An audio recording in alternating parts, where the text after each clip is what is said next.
বাংলার যে বুদ্ধিজীবী অংশ, বাংলার যে যুক্তিবাদী অংশ, বাংলার যে নাস্তিকবাদী অংশ, বাংলার যে নারীবাদী অংশ, বাংলার যে বিভিন্ন যে কমিউনিস্ট পার্টিগুলো, এরা কেউ কেন কোনোভাবেই পেরিয়ারকে নিয়ে এই আলোচনাটা তারা করলেন না এতগুলো বছর ধরে। যাকে এখন আমরা ডেকে নিয়েছি আমাদের সুপ্রিয় ব্যানার্জির লেখক এবং সমাজকর্মী। দক্ষিণ ভারতের কোন রাজনৈতিক এবং আর্থ সামাজিক পরিবেশের মধ্যে পেরিয়ারকে আন্দোলন করতে হয়েছে, একটা অসাধারণ সাবজেক্ট। এর উপরে তিনি তার বক্তব্য, গবেষণা লব্ধ বক্তব্য পেশ করবেন।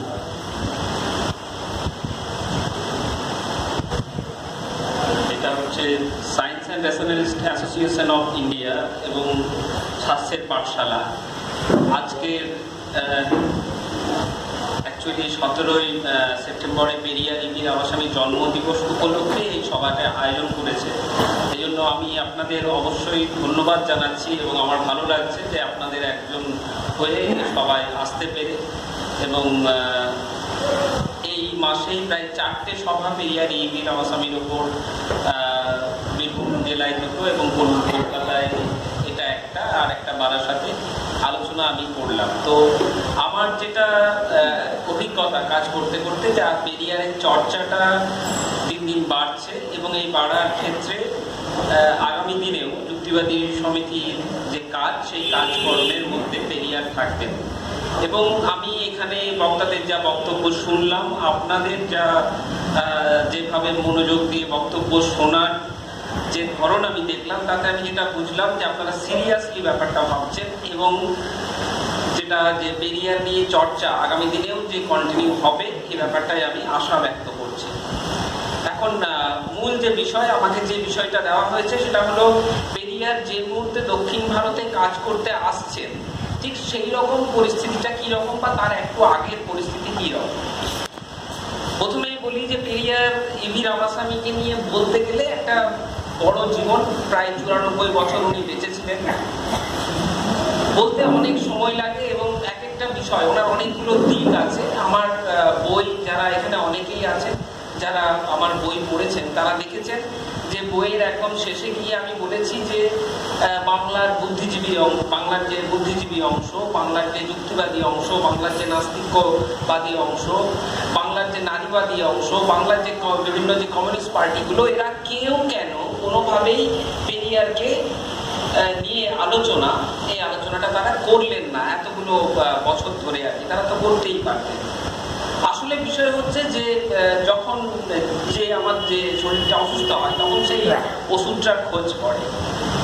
আমার সাথে ইভির আবাসামীর সাক্ষাৎকারটা অনেকটা ওষুধ খুঁজতে যাওয়ার মতো, যে এতদিন ধরে এখানে একটা বামপন্থী চর্চা চলছে পুরো ভারতের বুকে, আরো নানান প্রোগ্রেসিভ চর্চা আমরা পশ্চিম ভারতে দেখতে পাই, দক্ষিণ ভারতে দেখতে পাই, কিন্তু কোনোভাবেই কেন এই আন্দোলনগুলো আজকে আমাদেরকে রাম আর হিন্দুত্ববাদ, হিন্দু রাষ্ট্র, এই ধরনের যে ধারণা, এই ধারণার মধ্যে এনে আমাদেরকে একদম একটা অন্ধকার গর্তের মধ্যে ফেলে দিয়েছে এবং সর্বক্ষণ সমাজটাতে এইসব নিয়ে আলোচনা চলছে আর কি। এটা 14 থেকে 15, 16 এরকম আমি ভাবছিলাম।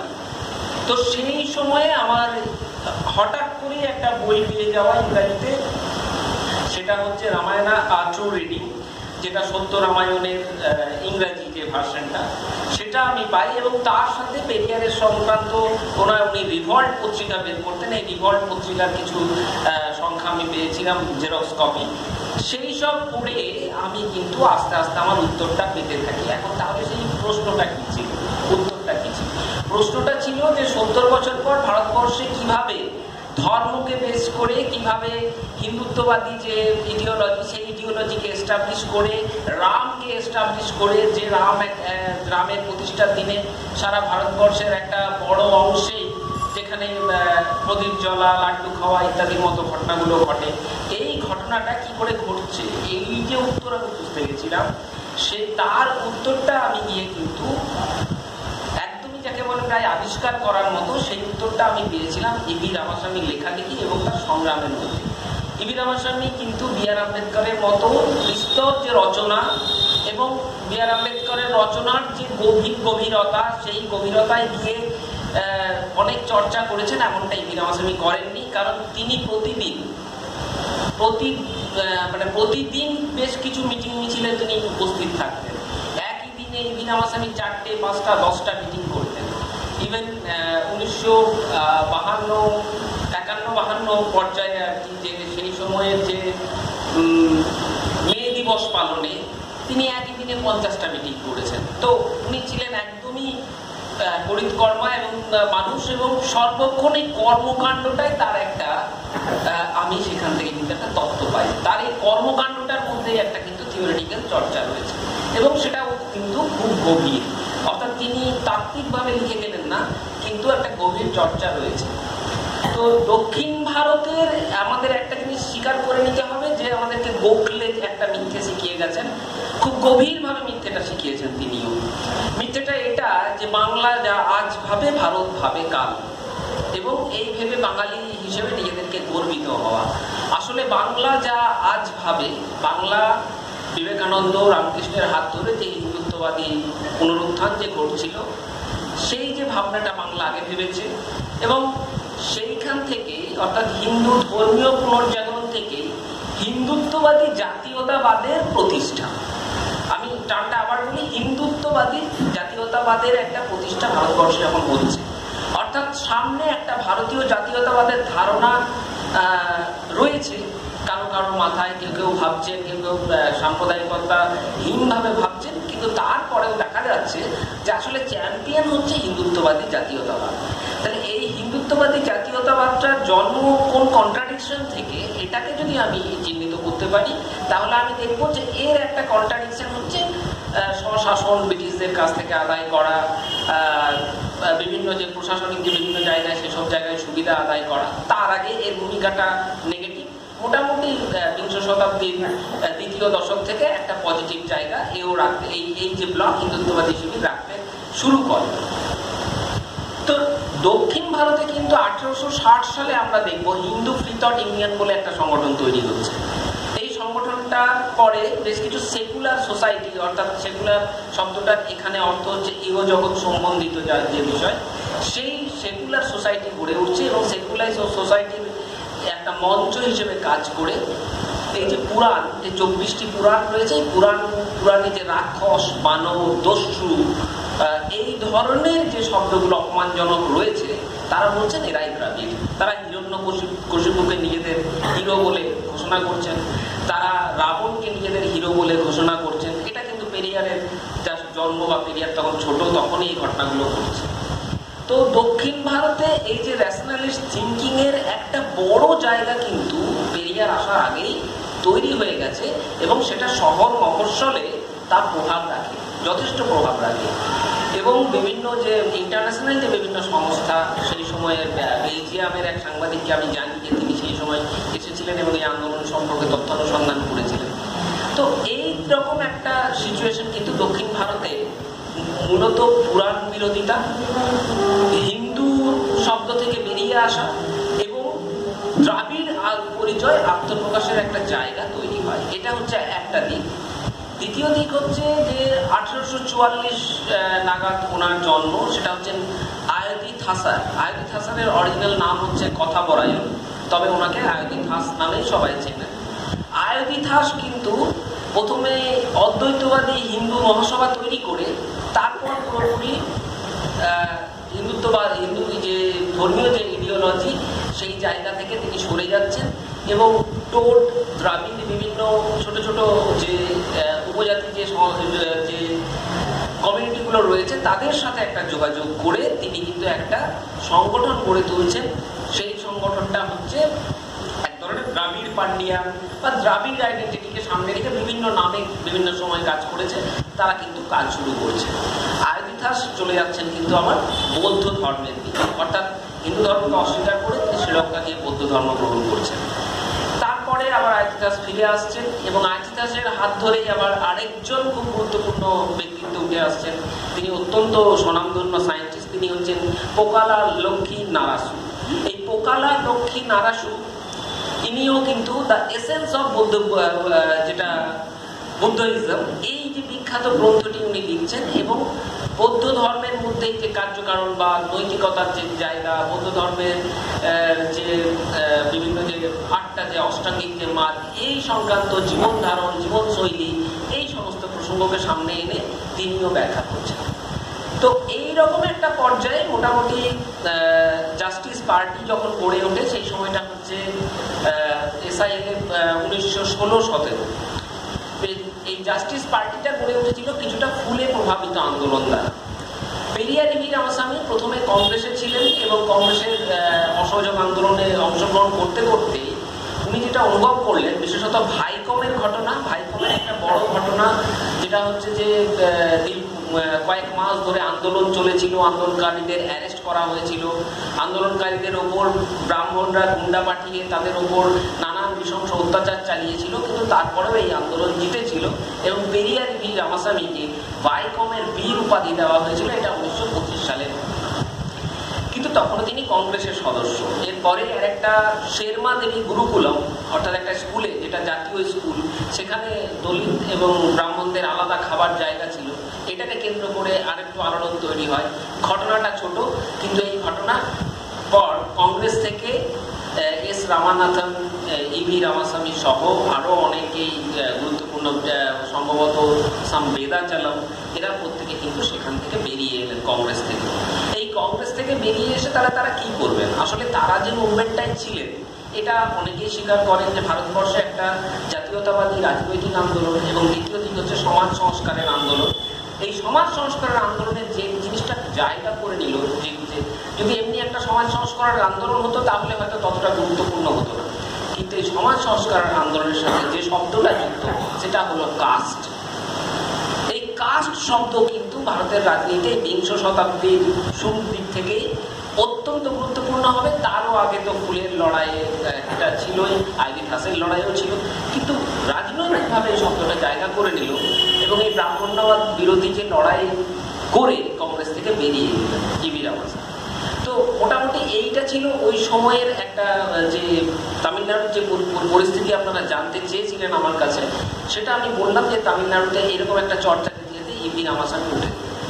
কিন্তু তিনি কংগ্রেস ছেড়ে বেরিয়ে তিনি যেটা তৈরি করলেন সেটা হলো 1925 সালে একটা পত্রিকা বের করতেন, যার নাম হচ্ছে রিপাবলিক বা কুদি আরাসু, তামিলে বলে কুদি আরাসু।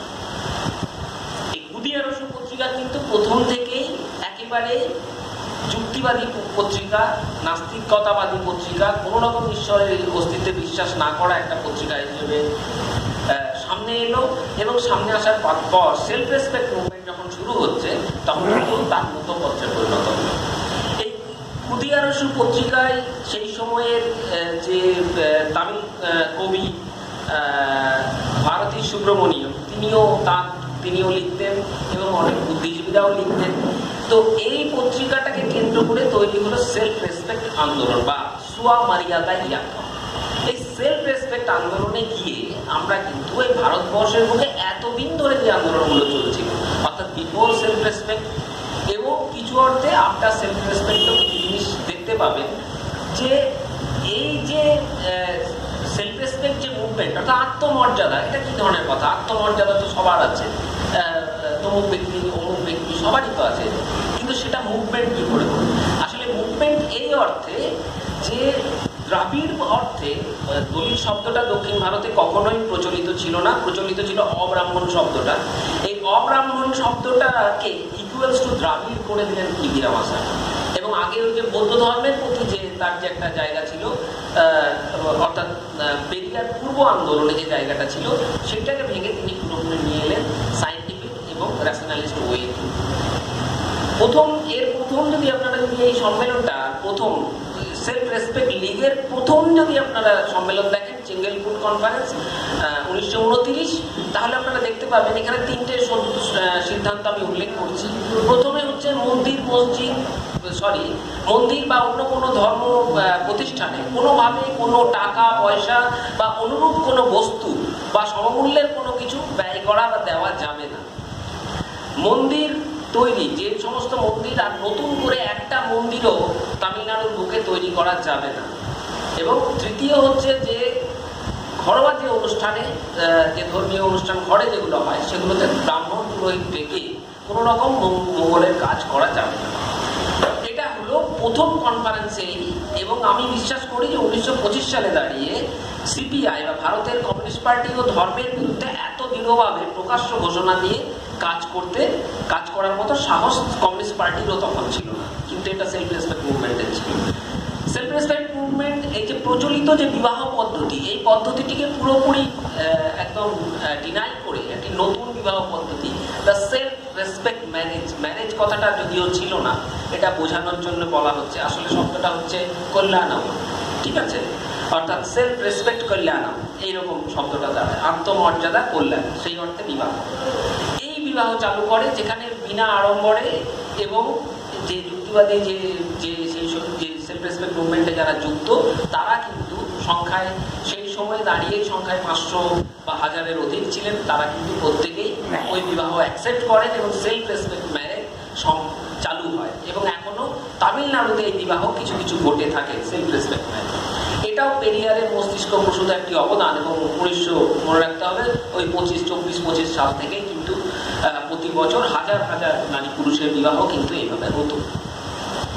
তো এটা হলো সেলফ রেসপেক্টের যে আমি যে যুক্তিবাদী এবং নাস্তিকতার অংশটুকুই যাচ্ছি। কাস্ট কোশ্চেনটা এখানে এখনো অবধি অনেকটা আলোচনা হয়েছে, কাস্ট কোশ্চেনটাতে আমি আর যাচ্ছি না, যদিও কিছু কিছু জায়গাটা যেতেই হবে, না গেলে তো পুরোটা বলা যাবে না।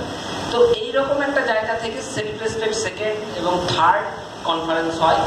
এই থার্ড কনফারেন্স হওয়ার পর কমিউনিস্ট পার্টির নেতা এম সিঙ্গারা ভেলুর সাথে পেরিয়ারের যে বন্ধুত্ব ছিল, সেই বন্ধুত্ব একটা পর্যায়ে পৌঁছয়, এবং পেরিয়ার রাশিয়া রাশিয়া দেখতে যাওয়ার করেন, উৎসাহ প্রকাশ করেন। তো তিনি তারপর 1932 সালে রাশিয়ায় যান, এবং রাশিয়ায় গিয়ে সেখানকার সমাজে ধর্ম এবং ঈশ্বর কিভাবে কাজ রয়েছে, অর্থাৎ সেলফ রেসপেক্ট মুভমেন্ট হিসেবে তারা যে এতদিন ধর্মকে টোটালি ডিনাই করে ঈশ্বরকে ডিনাই করে তারা যে কাজ চালাচ্ছিলেন, এই সব বিষয়গুলোর সঙ্গে জার্মানি, ইংল্যান্ড এবং রাশিয়া, এই সমস্ত জায়গা বিভিন্ন কমরেডদের সঙ্গে তিনি কথা বলেন। কমিউনিস্ট পার্টির সাথে তার সেই সময় যথেষ্ট সখ্যতা বাড়ে। তারপর তিনি ফিরে আসেন এবং আন্দোলনের পর কিছু চেঞ্জ লক্ষ্য করা যায়। এই চেঞ্জ জাস্ট আমি উল্লেখ করে বেরিয়ে যাব, কারণ এটা নিয়েও ডিসকাসের জায়গা নেই। সেটা হলো যে কাস্ট ক্লাস কোশ্চেন, যেটা এতদিন অবধি ভারতবর্ষে তখনও পর্যন্ত সমাধান হয়নি, এবং আজ 2024-এ দাঁড়িয়ে কাস্ট যারা ক্রুসেডার বা কাস্ট নিয়ে যারা লড়াই করছেন, তারা মনে করেন যে ক্লাস লড়াই ইম্পর্টেন্ট না, বা তারা মনে করেন যে ক্লাস লড়াইয়ে অন্য ব্রাহ্মণ্যবাদ মিশে আছে। আর যারা ক্লাস লড়াই লড়েন তারা যেটা বলেন যে কাস্ট লড়াই যারা লড়ছেন তারা আলটিমেট ওই বুর্জোয়া পার্টিগুলোর সঙ্গে বা পুঁজিপতিদের পার্টিগুলোর সঙ্গেই ঘোরাফেরা করেন, নিজেরা কিছু সংরক্ষণ আদায় করতে পারে, এর বাইরে আর এটা কোনো কিছু নয়। কিন্তু আমরা যদি 1933-এ পেরিয়ারের ফিরে আসার পর যদি আমরা সেলফ রেসপেক্ট মুভমেন্টকে দেখি, তাহলে দেখবো সেলফ রেসপেক্ট মুভমেন্ট থেকে আরেকটা পার্টি তৈরি হচ্ছে, রাজনৈতিক দল। পেরিয়ার নিজেকে রাজনৈতিক কর্মী বলতেন না কখনো, কিন্তু একটি রাজনৈতিক দল তিনি তৈরি করেছিলেন, সেটার নাম ছিল সমম ধর্মম পার্টি। এই ধর্ম শব্দটা তামিল যে মিনিং, সেই মিনিংটা কিন্তু প্রাতিষ্ঠানিকভাবে ধর্ম নয়, এখানে ধর্ম অর্থে ইন্টিগ্রিটি, অদ্বৈতিকতা। তো এই জায়গাটা কিন্তু এস্টাবলিশ করে আবার যে কাজ শুরু হয়, সেই কাজের মধ্যে কিন্তু শ্রমিকদের সাথে জোটবদ্ধতা এবং কৃষকদের সাথে জোটবদ্ধতা, এই জোটবদ্ধতার জায়গা, এবং কৃষকদের সাথে জোটবদ্ধতা হয়ে তাদের জমির অধিকার সংক্রান্ত প্রশ্ন তোলা, তাদের সঙ্গে থেকে লড়াই করা, এই সমস্ত জায়গায় সেলফ রেসপেক্ট মুভমেন্ট জড়িয়ে পড়ে। তাহলে আমরা দেখতে পেলাম যে প্রথমে কংগ্রেস থেকে সেলফ রেসপেক্ট থেকে আবার কমিউনিস্ট ধারার আন্দোলন, এই সমস্ত আন্দোলনগুলোর মধ্যে পেরিয়ার কিন্তু অত্যন্ত গুরুত্বপূর্ণভাবে তার যে থিঙ্কিংগত যে জায়গা, সেই জায়গাটা কিন্তু তিনি রাখতে পেরেছিলেন। প্রচুর খুদিয়ারাসু প্রকাশিত হতো 20,000-এর কাছাকাছি, সেটা বাড়া কমা ছিল, কখনো 50,000 হয়েছে। ইংরাজি পত্রিকা বের করতেন রিভল্ট প্রকাশিত হতো 5,000 মান্থলি। আমার মনে হয় এখানে খুব কম সংগঠন আছে যাদের 5,000 পত্রিকা বেরোয় প্রতি মাসে, ইংরেজিতে বেরোয়, এবং সেটা কিন্তু এইরকম একটা বৃহৎ জায়গা কিন্তু তামিলনাড়ুকে তৈরি হয়েছিল। এবং ভাবুন, এই কোন রকম ভাবে ঈশ্বর বা ধর্মকে তোল্লায় না দিয়ে সম্পূর্ণভাবে ঈশ্বর এবং ধর্মের ধারণার বিরুদ্ধে দাঁড়িয়ে, সেই সময়ে ভগৎ সিং এর বই প্রথম অনুবাদ হয় তামিলে, আমি কেন নাস্তিক। কমিউনিস্ট পার্টির ইশতেহার প্রথম তামিলে অনুবাদ হয়ে বেরোয় গুলিয়ার পত্রিকায়, কমিউনিস্ট পার্টি নয়। তো লেনিনের জীবনী, মার্কসের জীবনী, এইরকম এই সমস্ত যে যুক্তিবাদী যে আরো বিভিন্ন লেখাপত্র, এগুলো কিন্তু সমস্ত সেলফ রেসপেক্ট মুভমেন্ট এগুলো বের করে এবং প্রচারে নিয়ে। এর মধ্যে দুটো ঘটনা আর উল্লেখ করা দরকার। একটা হচ্ছে যে আম্বেদকর যখন মনুসংহিতা পড়ানোর ইয়ে করেন, তখন দক্ষিণ ভারতেও একটি জমায়েতে মনুসংহিতা সেখানে দহন করা হয় এবং মনুসংহিতা দহন করে বিরাট আর কি জনসভা করা হয়। আরেকটি যেটি বিষয় যে পিল্লাইয়া বা গণেশের মূর্তি ভাঙার আন্দোলন, হ্যাঁ, মানে একই দিনে বিভিন্ন জায়গায় গণেশের মূর্তি রয়েছে। আমরা এটা পশ্চিমবঙ্গে বোধহয় ভাবতে পারিনি। আমি অনেক বয়স, মানে আমার বয়স মানে বরিষ্ঠ মানুষজন আছেন, তারা বলতে পারবে। আমি জানি না তারা কখনো মন্দির সরাসরি ভাঙার মুভমেন্ট করেছিল, কিন্তু পিল্লাইয়ার 1000 মূর্তি ভেঙে ফেলা হয়েছে তামিলনাড়ু, মানে গণেশ ভেঙে ফেলা হয়েছে। মাঝে মাঝে এই কর্মসূচি চলতে, এই কর্মসূচিগুলো বছরে একবার দুবার তারা নিতে নিন। সেটা হলো রামের ছবি পোড়ানো আন্দোলন। রামের ছবি পোড়ানো, যে দেখো রাম, আমাদের রাম দক্ষিণ ভারতের কেউ নন, রাম আমাদের কালচারের কেউ নন। তামিল যে সাহিত্য, সেখানে রামের কোনো নাম নেই। শিলাপাট্টিকারাম হতে পারে, তিরুপুরাল হতে পারে, উপরন্তু এই যে রামের কালচার, এটা আমার দ্রাবিড় সংস্কৃতির যে কালচার, এই কালচারটাকে আমাদের ভুলিয়ে দিয়েছে। তামিল দ্রাবিড় এই শব্দগুলোকে কাছাকাছি ধরতে পারে, তবে শব্দগুলোর আবার কিছু জটিল ব্যাখ্যা আছে। তামিল, দ্রাবিড়, অব্রাহ্মণ এই শব্দগুলো নিয়ে নানা ধরনের ব্যাখ্যা আছে। দলিত শব্দটা দক্ষিণ ভারতের ক্ষেত্রে কিন্তু প্রয়োগ করা যায় না, কারণ তারা কেউ প্রয়োগ করেন। কিন্তু তা বলে এই নয় যে তারা দলিত নন, কারণ এজা বা ইসাই বেল্লালা ইত্যাদি কমিউনিটি, পারিয়া ইত্যাদি যে কমিউনিটিগুলো কিন্তু পশ্চিমবঙ্গের একদমই যারা অস্পৃশ্য অংশ, তাদের মতোই তাদের অবস্থা, এবং কোথাও কোথাও তার থেকেও জটিল অবস্থা।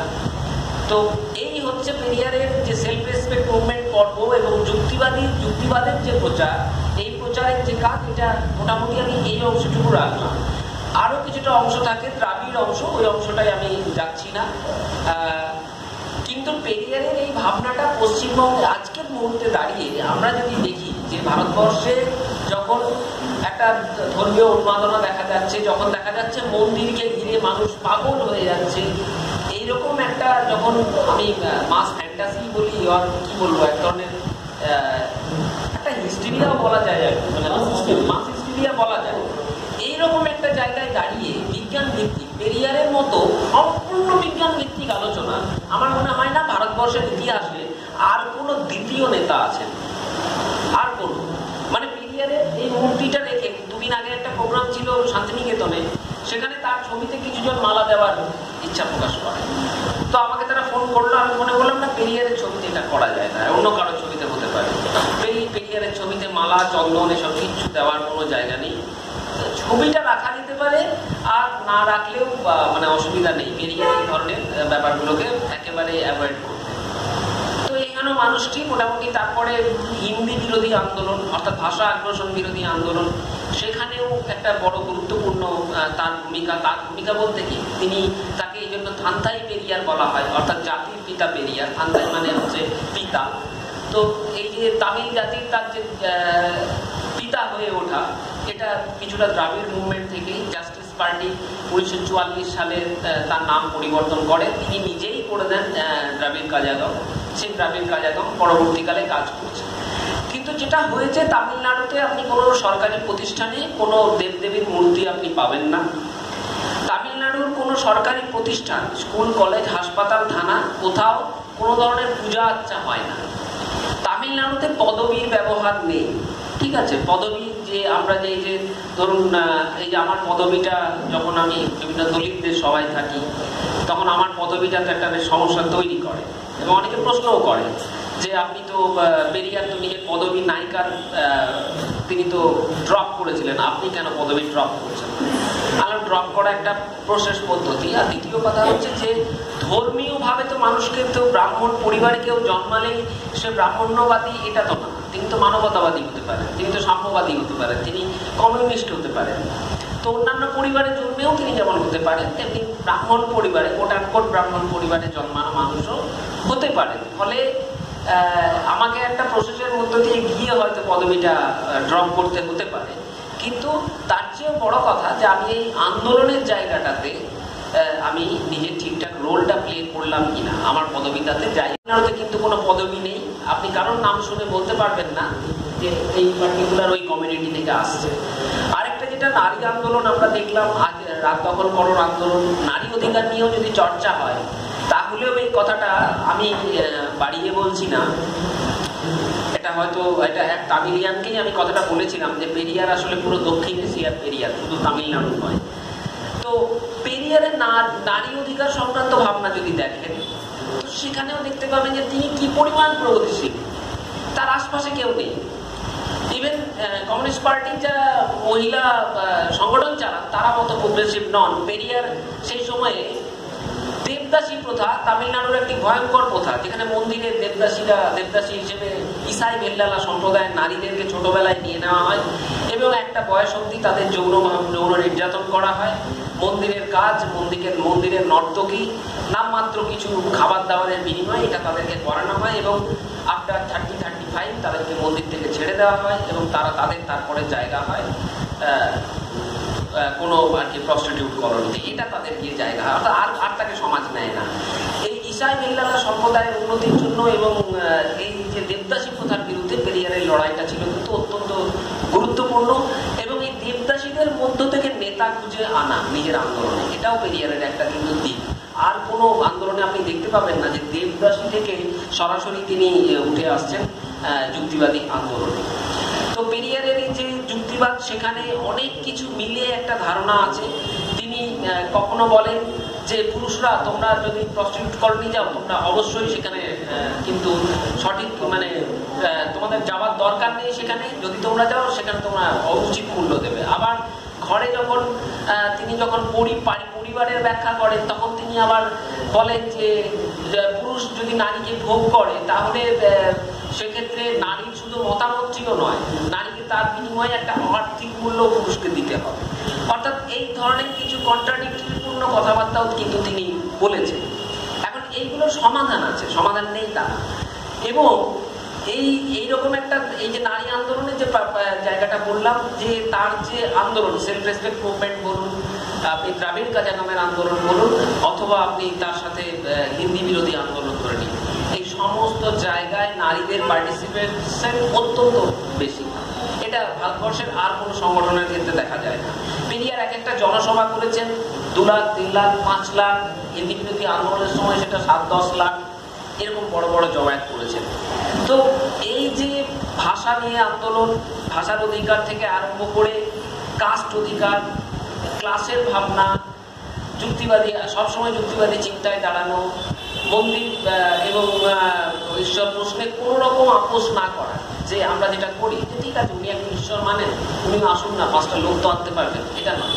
অর্থাৎ খুব পরিষ্কারভাবে তিনি যে প্রগতির কথা আমরা ভাবি এবং আমরা যে ভাবি যে কেন ভারতবর্ষ একটা প্রগতিশীল দেশ একটা জায়গায় পৌঁছাতে পারছে না, তাহলে তার উত্তরগুলো জানার জন্য আমাদের অবশ্যই আমরা যাদেরকে জানি, ভারতবর্ষে জন্মালে আমাদেরকে গান্ধীকে জানতে হয়, আমাদের ক্লাস 5-6 বইয়ে একটা রচনা থাকে গান্ধীকে, আমাদের বিদ্যাসাগরকে নিয়ে জানতে হয়, বিদ্যাসাগরকে নিয়েও থাকে লেখালেখি, ইভেন সাভারকারকে নিয়েও কোথাও কোথাও থাকে, কিন্তু দেখবেন যে পেরিয়ারকে নিয়ে সেই অর্থে কোথাও কিছু চর্চা নেই। আসলে এটা আমাদের দুর্ভাগ্য। দেরিতে হলেও আমরা জানতে পারলাম। পেরিয়ারের চর্চা যুক্তিবাদী আন্দোলনে তো ভীষণভাবে যুক্ত, শুধু ওই দিকটাই দেখি, অন্য কোনো দিক নিয়ে যাওয়ার দরকার নেই আর কি। তো সেই জায়গাগুলোকে আমরা যদি আইডেন্টিফাই করে এগোতে পারি তো আমি অনেক সুখ্যাতি পেলাম এখানে আসার পরে। তো এই যে আমার কাজটা করে গেছেন কিন্তু পেরিয়ার এগিয়ে আওয়াসামি, আমি কিছু নিজের প্রশ্নের উত্তর খুঁজতে গিয়ে বইটা কাজ শুরু করা এবং শেষ করা। আশা করি আপনারা পেরিয়ারের যে ভাবনা, আমাদের যে science and nationalist association of India এবং যে স্বাস্থ্যের পাঠশালা, তারা অবশ্যই রাখবেন এবং এই বিজ্ঞান আন্দোলন সামগ্রিক অর্থে বৈজ্ঞানিক পদ্ধতিতে যে আন্দোলন, সেই আন্দোলনে নাস্তিকতার মতো একটি দর্শনের প্রভাব সেই দর্শনকে সামনে রেখে এটা রাজনীতির আন্দোলন চালানো, এই ইতিহাস কিন্তু ওই সেলফ রেসপেক্ট মুভমেন্ট এবং পেরিয়ার ইভি রামাস্বামীরই শুধুমাত্র রয়েছে। আশা করি আমরা আরো কাজ এগোতে পারবো যৌথভাবে আপনাদের সাথে। আমি যদি কাজ করতে পারি, কোনোভাবে কাজে লাগতে পারি, আপনারা আমাকে জানাবেন। খুব ভালো লাগলো সময়টা, আমিও জানলাম অনেক কিছু, আপনারাও পেরিয়ার সম্পর্কে এতটা শুনলেন মন দিয়ে। অশেষ ধন্যবাদ, এত গরমের মধ্যেও এত ধৈর্য ধরে বসে আছেন সবাইকে। সবাই ভালো থাকবেন। ইনকলাব জিন্দাবাদ, পেরিয়ার ইভি রামাস্বামী জিন্দাবাদ। ধন্যবাদ সুপ্রিয় বাবুকে, একটা অসাধারণ বক্তব্যের মধ্য দিয়ে আমরা জানতে পারলাম